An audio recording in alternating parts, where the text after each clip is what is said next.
Joachim Andersen ne jouait pas de la flûte Böhm, mais d'un instrument ancien système, en fait ce qu'on appelait le système Meyer, qui est en fait un système de clétage assez standard qui avait été mis au point par un facteur Meyer à Hanovre.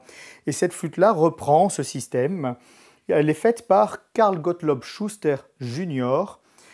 à Markneukirchen. Il s'agit d'un centre de fabrication d'instruments très important et la fabrication était devenue quasi industrielle. Cette flûte-là, effectivement, est de conception assez massive, avec des clés qui ne sont pas d'un grand raffinement de facture, mais qui sont en revanche tout à fait efficaces et la flûte fonctionne très bien. Il s'agit donc d'un instrument typiquement allemand de la fin du XIXe siècle, on est à peu près en 1885.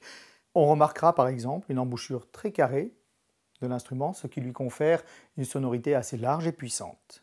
Nul n'étant prophète en son pays, Theobald Böhm, l'inventeur du système éponyme, a eu du mal à s'imposer en Allemagne et en Europe centrale, et c'est plutôt en France que ces instruments ont été adoptés très vite.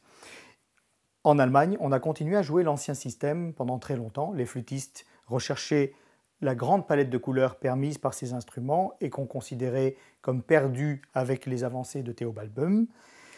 Ce qui veut dire qu'au même moment, on jouait à Paris une flûte en argent avec un clétage moderne, alors qu'en Allemagne, la flûte désignait le plus souvent cet instrument avec son clétage dit ancien système.